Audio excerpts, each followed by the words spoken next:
Hello दोस्तों, आज की चर्चा का विषय है सेंटेंस एडवर्ब।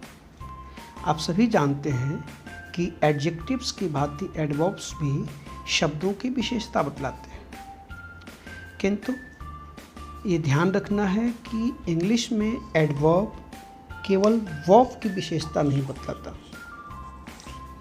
एडवर्ब की हिंदी क्रिया विशेषण होती है, किंतु क्रिया के अलावा ये कुछ अन्य शब्दों की भी विशेषता बतलाता है, जो इन उदाहरणों से स्पष्ट हो जाएगा।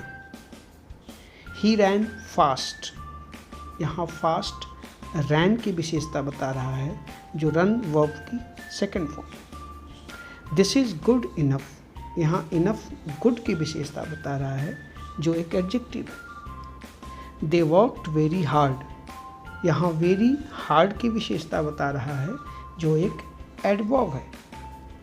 The aeroplane flu exactly over my head, यहाँ एग्जैक्टली ओवर की विशेषता बता रहा है, जो एक प्रेपोजिशन है।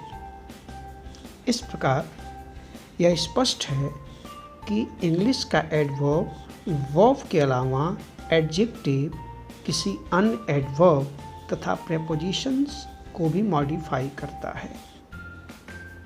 इसी प्रकार जब कोई एडवर्ब किसी सेंटेंस अथवा क्लॉज की विशेषता बताता है, उसे मॉडिफाई करता है, तब उसे सेंटेंस एडवर्ब कहा जाता है। उदाहरण के लिए, unfortunately we couldn't reach on time, यहाँ अनफॉर्चुनेटली पूरे clause we couldn't reach on time को मॉडिफाई कर रहा है, इसलिए यह एक सेंटेंस एडवर्ब है। सेंटेंस एडवर्ब निम्नलिखित हो सकते हैं: actually, apparently, certainly, clearly, evidently, obviously, presumably, probably, undoubtedly, definitely, perhaps, possibly, surely। Sentence adverb के प्रयोग भिन्न भिन्न रूपों में किए जाते हैं, जैसे वर्ब वी अर्थात इज, एम, आर, वाज वर्ग के बाद, जैसे he is obviously intelligent, she was evidently upset. यहाँ ऑब्वियसली और एविडेंटली की पोजीशन इज तथा वॉज के बाद है, जो कि वर्ब भी है का ही रूप है। ऑर्डिनरी वर्ब्स, जिन्हें हम मेन वर्ब्स भी कहते हैं, के पहले इनकी पोजीशन हो सकती है। दे सर्टेनली वर्क हार्ड, ही एक्चुअली लिव्स नेक्स्ट डोर।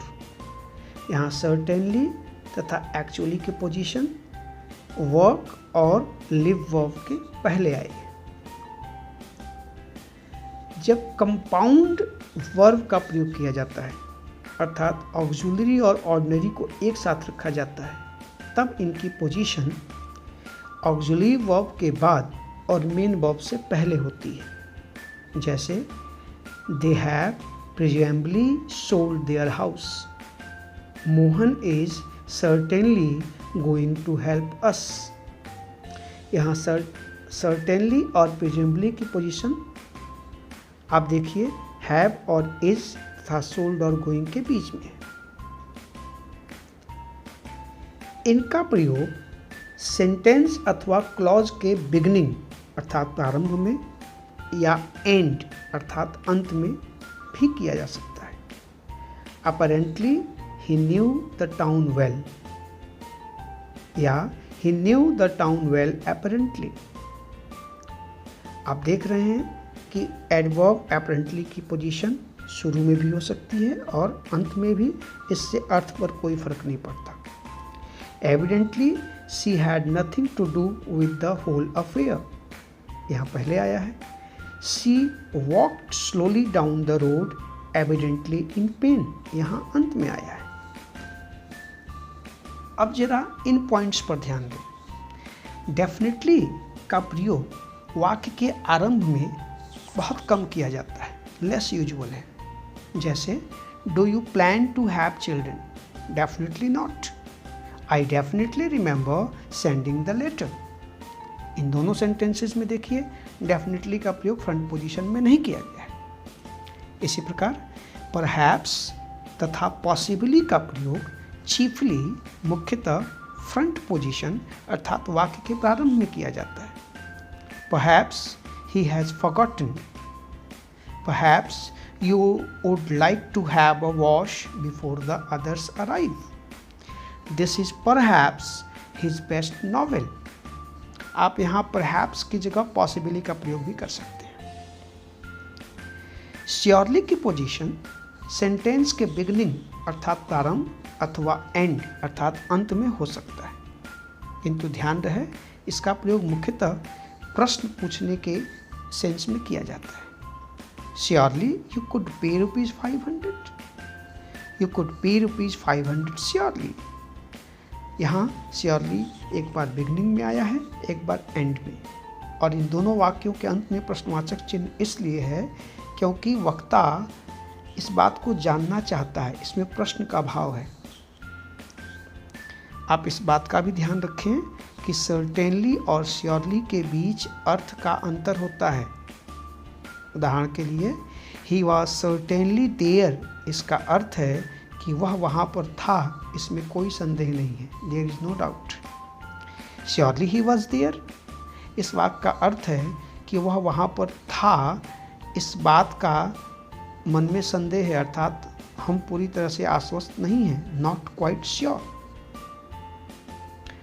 अब हम कुछ अन्य सेंटेंस एडवर्ब की चर्चा करते हैं, जैसे admittedly, fortunately, unfortunately, frankly, honestly, luckily, unluckily, naturally, officially. इनकी चर्चा अलग से इसलिए की जा रही है क्योंकि इनका प्रयोग हमेशा फ्रंट पोजीशन अर्थात वाक्य के प्रारंभ में किया जाता है और इन्हें कॉमा के द्वारा सेंटेंस से अलग रखा जाता है। उदाहरणों से समझिए। Frankly I am not surprised you failed, सच कहूँ तो तुम असफल हो गए, इस पर मुझे कोई आश्चर्य नहीं है। Admittedly Venice wasn't a big city but there was little chance of meeting her again accidentally. यह मानते हुए कि वेनिस एक बड़ा शहर नहीं था, फिर भी उसके दोबारा मिलने की संभावना कम थी। यहाँ फ्रैंकली और एडमिटेडली फ्रंट पोजीशन में आए हैं और कॉमा के द्वारा उन्हें अलग रखा गया है। आगे आने वाले सेशंस में हम एडवर्ब्स के कुछ और प्रकारों की चर्चा करेंगे। अगर आपको ये चीज़ें पसंद आ रही हैं, कंटेंट्स उपयोगी लग रहे हैं, लाइक करना, सब्सक्राइब करना न भूलें, दोस्तों को शेयर करें और लाभ उठाएं। Thank you.